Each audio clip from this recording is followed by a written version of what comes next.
have any impact. Well, more help is on the way for many US businesses hit hard financially by the pandemic. A look at the relief bill that's heading to the US House.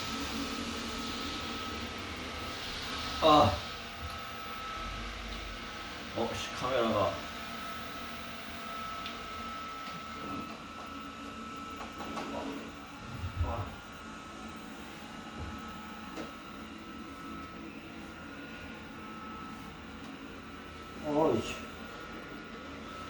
운동하려니까 또 얘가 이쪽으로 왔어요.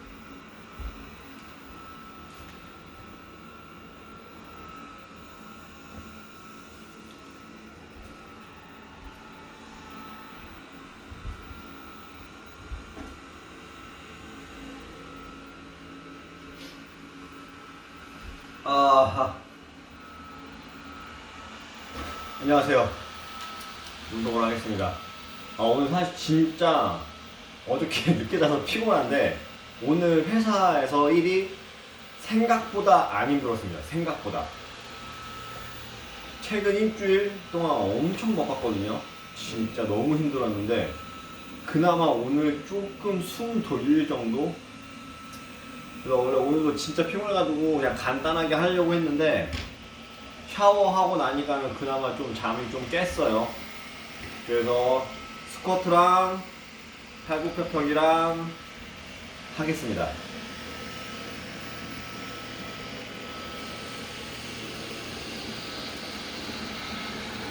일단 시행을 보도록 하겠습니다.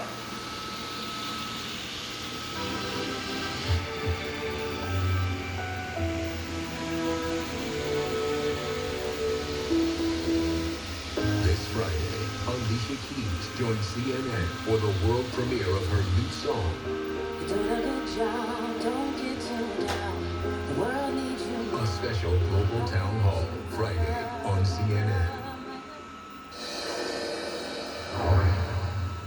As the global economy adjusts to life in lockdown, many businesses 진짜 이 로봇 청소기를 저에게 선물해 주신 열혈 시청자님 정말 감사합니다. 정말 잘 쓰고 있습니다. 좋아요. 청소 열심히 하고 얘가. 여러분 진짜 로봇 청소기 필수입니다. 필수. 무조건 사세요. 네, 진짜 고민하지 마십시오. Also supporting students affected by the outbreak, edtech company Rosetta Stone is offering 3 months of 저는 free 진짜 language 만약에 lessons for students distance 제가 learning across the 사야 globe. 된다 그러면 저는 Meanwhile, American brand Aviation Gems donated $15,000 좀 용량 크고 좀 비싼 거 아무튼 좋은 거 살 것 같아요. 예. 사세요. 좋습니다. is also adding a 30% tip to the donation in all bottles sold until May 1st. For more stories of the people 아직까지 좀 멍청해요. 멍청하긴 한데 you can impact your world, 좋습니다. go to cnn.com/impact. If you're caving into those carbs and tossing and turning at night, it may be your body's reaction to the stress that's surrounding you. Poor sleep affects the part of your body that regulates appetite, metabolism, and more, leaving us craving fatty, starchy, sugary foods. But even during self-isolation, there are ways to get healthier sleep. First, keep a regular sleep schedule. Go to bed at night and get up at the same time each day. That will help train your brain to expect sleep. Get out of the house for at least 15 minutes each day. The daylight helps your body clock. Exercise. It can improve sleep. No screen time before bed. The blue lights emitted can mess with your body clock. Make sure your bedroom is dark and cool. Researchers say we tend to sleep better in cooler temperatures. Bottom line, getting those Z's may help you put down the junk food. Well, the US Senate has approved a new $480 billion relief package aimed at helping small businesses hit hard by the coronavirus outbreak. Christine Romans joins us now from New York with the details. Good to see you, Christine. Hi, Rosemary. So many small business owners say they got nothing in the last stimulus package as chain restaurants and hotels and others swooped in and grabbed the cash. How are lawmakers going to stop that from happening again? They just have to do a better job of getting the money into the hands of real Main Street mom and pop institutions. When you look at the size of the funding here, this is, experts tell me, going to last hopefully 10 days. And hopefully you've got small businesses already in the queue that are going to be able to get that money freed up. They've already been through this process, right? So they were denied the first time around, so they've got the process at least started. One of the ways they're trying to address that inequity really here is that they've got $60 billion that's going to smaller lenders, think credit unions with less than $10 billion in assets. So the idea, I think, is that if you are a smaller lender, then you're more likely to have smaller clients. But the big complaint I've had, Rosemary, for 2 weeks now is small businesses who bank with a big bank, and they just feel like they've been completely shuffled around and have not been able to get any kind of a resolution here. So I think getting money into the hands of small lenders is a good first step, but the SBA and these big banks have just got to do a better job technically of getting the money into the hands of truly small businesses. Yeah, good point. And hopefully some of those big chains will hand back some of that money they shouldn't have taken as well. Businesses obviously aren't the only ones feeling the financial impact of this pandemic, right? A new study finds lower income families have been hit especially hard. What are you learning about that? You know, I think this pandemic has really revealed something truly unsettling about the largest economy in the world, and that is that inequality, income inequality, was really just barely below the surface here in what just 2 months ago was a booming economy. Really, we have revealed that this pandemic shows that lower income Americans are right on the line and have been right on the line. You know, 52% say they have lost wages or jobs, and only 23%, only about 1 in 5 have emergency funds to last them 3 months. And that second number on your screen, I think, is really important here, because if this crisis lasts another month or two, there will have to be more done by Washington and by the states to really shore up these families, right? I mean, this is not something that's going to go away on June 1st. This is not something that July 1st, people who have deferred their mortgages, right, for a few months, they're going to have a balloon payment due on July 1st. For a third of Americans who didn't pay rent in April, what's going to happen in May? So we are right now on the line, so many of these families. The rainy day funds are gone. The small business money has not been flowing quickly enough. In many states, they haven't had their unemployment insurance check just yet. Stimulus checks are going out, but already you're hearing Congress members talk about maybe you're going to have more stimulus checks, more money flowing to these families, and quickly. Yeah, I mean, the sad reality, this isn't going away until we have a vaccine, right? Christine Lomans, many thanks to you. Appreciate it. Well, the oil price crash is weighing on investors. Dow futures are down. Let's have a look at those numbers. Oh, in actual fact, they're up. There we go. I mean, that's very positive. We're seeing about 1% up in Dow futures, Nasdaq futures, and S&P 500 futures. So maybe this is an indicator that might start to look good as markets open in the United States in a few hours from now. We shall see. Never like to predict. U.S. oil prices moved higher Tuesday, but are still trading at historic lows after an unprecedented dive to start the week. CNN's John Defterius is with me now from Abu Dhabi. Good to see you, John. So where's this all going, and how likely is it that President Trump will step in and perhaps bail out the oil industry? Well, Rosemary, it's interesting. When you look for silver linings in the Dow futures, the Asian markets held up despite that major sell-off that you were talking about overnight in Wall Street and also in Europe. The oil market today, though, this is not an aberration that we saw on Monday. The deep losses are still there. If we take a look at the U.S. benchmark WTI, just holding on to $11 a barrel. The Brent crude lost 25% in one day yesterday. Still on the downside here and hit an 18-year low.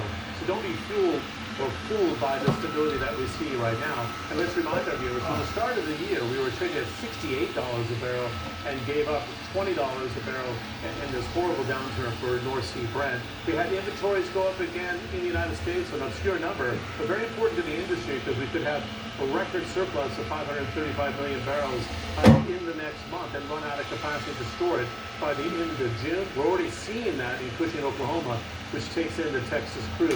To your point about Donald Trump, there's probably going to be about 500 bankruptcies this year and next in the oil and gas sector. And he's looking to formulate a bailout similar to the airline industry, so they have access to capital right now. This is a very sensitive issue because he doesn't want to be seen as bailing out big oil, but helping the small and medium-sized enterprises. And then there's a radical solution they don't want to see here in the Middle East or in Russia or Nigeria, and that is ban imports coming into the United States because of this turmoil we see in states like Texas and Oklahoma. And there's another proposal in the Senate to put actually tariffs on imports coming from Saudi Arabia, Russia, and some of the other major players. That, again, would be an extreme measure by the president, but we're living in extreme times. So his allies here in the Middle East are watching this development very carefully. Indeed. John Deterius joining us there from Abu Dhabi. Many thanks. Well, this Earth Day may see a lot of people still under stay-at-home orders, but the good news is it's resulted in clear skies and low pollution levels in many places, and we will have an expert opinion on what more needs to be done for the planet. That's next.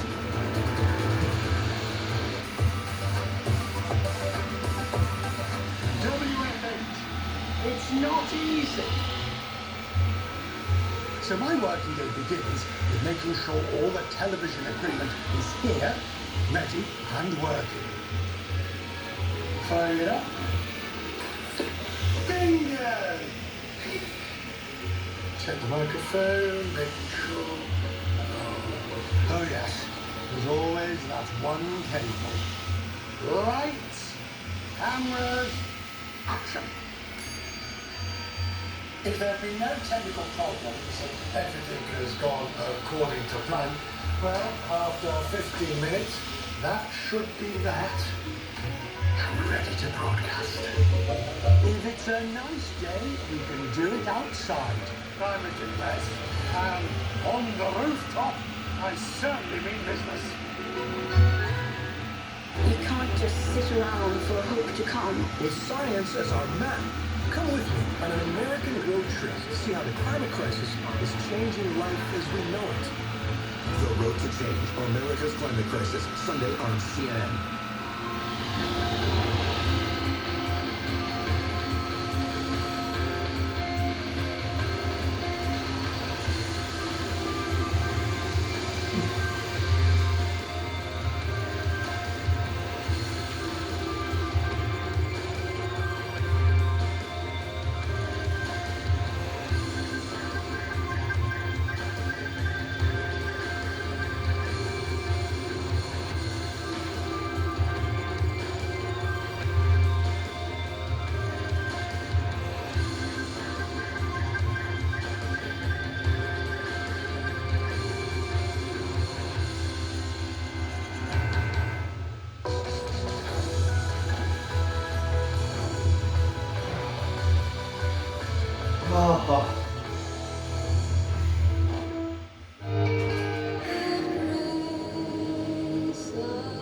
Isolated at home, but united by song. Led by a vicar determined to lift spirits on London's famous Portobello Road. Amen.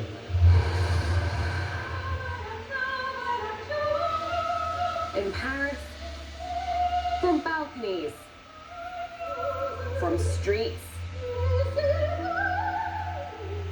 a city alive with music, with singers dedicating their songs to healthcare workers.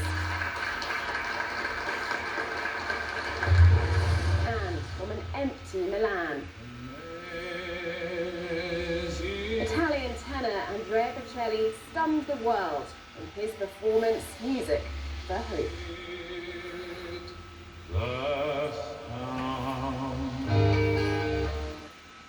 I'm Jim Bitterman in Paris, and this is CNN.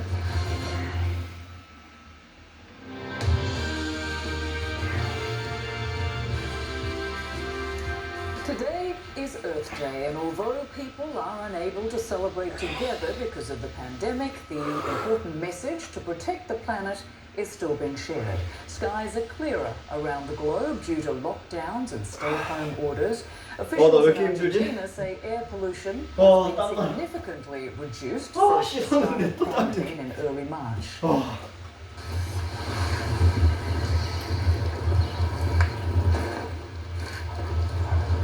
Wake up, honey.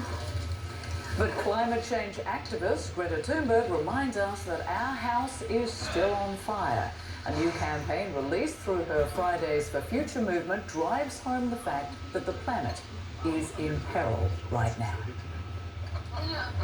So let's talk now with Dennis Hayes, Board Chair Emeritus of Earth Day Network. And Dennis was the principal national organizer of the first Earth Day back in 1970. He's also president of the Bullitt Foundation. Thank you so much for being with us. It's my pleasure, Rosemary. And as we mark this golden anniversary of Earth Day in the midst of a pandemic, one good thing may have come of this, a much-needed pause in the impact of humans on their own planet. What have been the significant changes since we all locked down to avoid this virus? Well, people who are able to work from home have, in most places, now been ordered to work from home. So that eliminates hours of commuting and congestion and pollution and energy consumption. Folks have started having more time to spend with their families, which has created a greater sense, in some cases, I hope, of warmth, and in some cases it may be troublesome. We're all doing more cooking at home now. We're not heading to movie theaters. We're streaming entertainment on television, or perhaps again learning to read. But it's been a series of kind of spectacular choices in the way that we spend our time. And how likely is it that lessons have been learned about the impact we all have on our planet, and that changes perhaps will be made? Do you have hope and expectation that that will occur? Well, when there's something that is a huge disruption, if you think, for example, of 9/11, when there are institutional changes such as security cameras everywhere and intensive checking of gates at airports and public buildings, that stuff tends to endure. Behavioral changes, much less so, unless they are advantageous over what you were doing before, unless it disrupted you into something that you really enjoy. And I don't know anybody that really enjoys commuting. And so I think there will probably be pressure from the population, again, on those folks who work in offices and can do much of their work from home. That won't work for firemen and hospital workers, but for people like me, we will be leaning on our employers to let us work from home, maybe 1 or 2 days a week. And if everybody did that 1 day a week, that would reduce the amount of traffic by 20%, reduce the amount of office space needed by 20%, reduce the amount of gasoline consumed in commuting. So those kinds of changes may well come. But I don't think, if we're really talking about the climate issue, it's a few percentage points on the margins. I think it's any benefits are mostly to the enjoyment of the participants. Yeah, I wanted to ask you about that because we have watched oil prices crash into negative territory with demand down, obviously, and supply up, which has certainly hurt the oil industry, but it's also made a big difference in the amount of pollution across the globe. But the blanket of heat-trapping gases around the planet, still thicker than ever. What does that say to you about what more needs to be done? Well, that heat-trapping blanket of gases will never start to be less thick until we pass down through the point where we are making no net contribution at all to greenhouse gases, and then begin to make a negative contribution by planting trees and by having sensible agricultural practices and other things that take carbon dioxide out of the atmosphere and store it long term. We are a very long way from being carbon neutral, much less carbon negative. And in fact, as you suggest, every year, pretty much since World War II, we've produced more carbon dioxide and more greenhouse gases than the year before. Even over the last 30 years, when the true debate over climate change has been fairly well resolved. So this will take some fairly wrenching changes. We are talking about fundamentally restructuring the energy infrastructure of an industrial civilization. That's a big lift.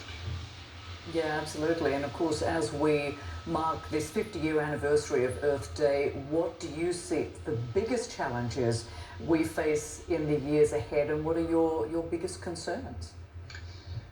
Well, in the years immediately following Earth Day, both in the United States and in many other countries around the world, there was just almost a decade of environmental triumph where we made enormous progress on air pollution. In this country, for example, the smog-causing pollutants that come out of automobile tailpipes have been reduced by 98%. That's an enormous accomplishment.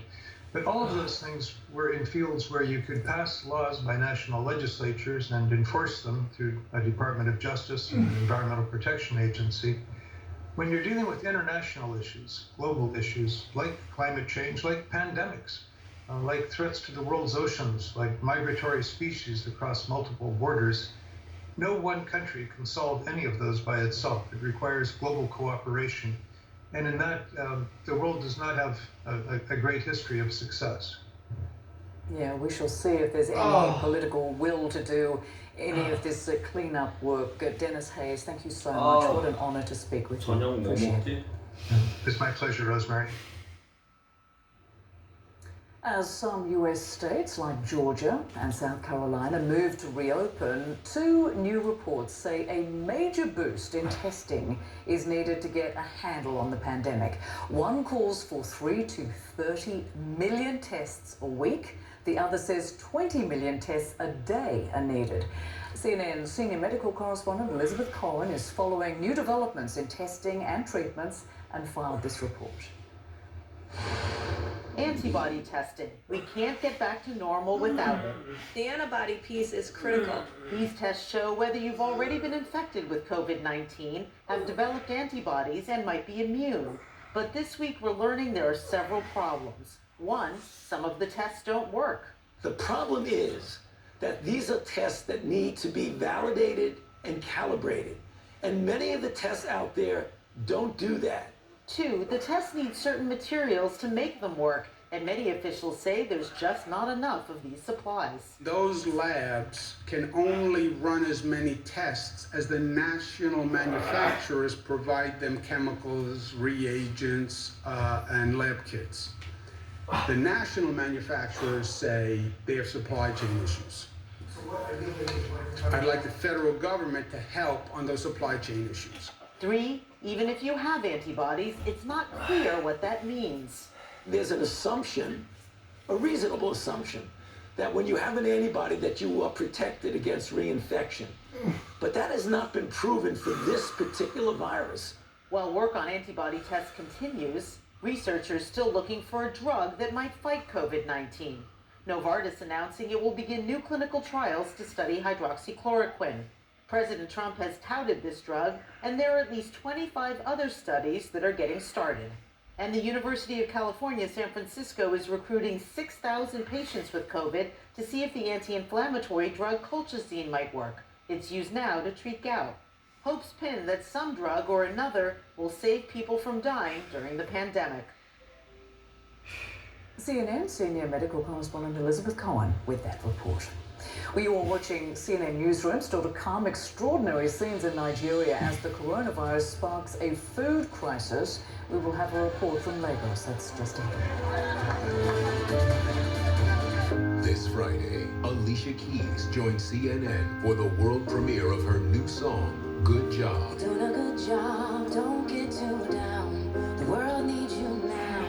Know that you matter, matter, matter, yeah. Dedicated to the everyday heroes on the front lines of the pandemic. A special coronavirus global town hall hosted by Anderson Cooper and Dr. Sanjay Gupta. Friday on CNN. 너 왜 이렇게 힘들지? 나 이거 왜 이렇게 무겁지? Fans with very little to cheer these days, but the Roma Football Club is doing its best to keep their fans smiling, or at least provide them with some relief. Roma has begun delivering care packages to their most vulnerable fans, their elderly season ticket holders. The packages include pasta, biscuits, beer, protective masks, and of course, a club scarf. It's not just people in the community who need help. Some football clubs themselves will struggle financially if the shutdown lasts for too long. That's why some of the top teams in Germany, including Bayern Munich and Borussia Dortmund, have established a solidarity fund to help the ailing lower clubs. And the Mercedes Formula One team is putting its technical expertise to good use, helping build breathing devices for patients suffering from the virus. For more information on how you can help during this pandemic, go to cnn.com/impact.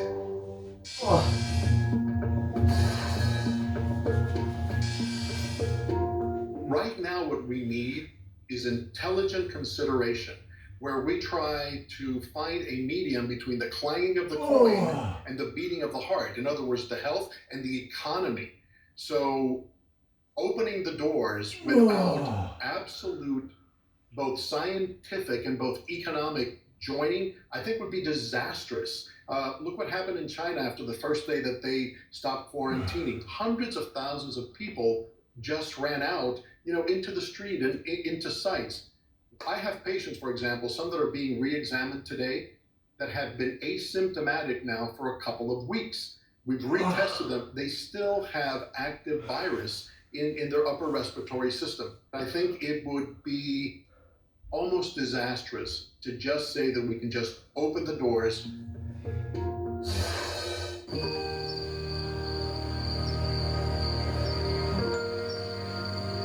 뱃살이 어마어마합니다.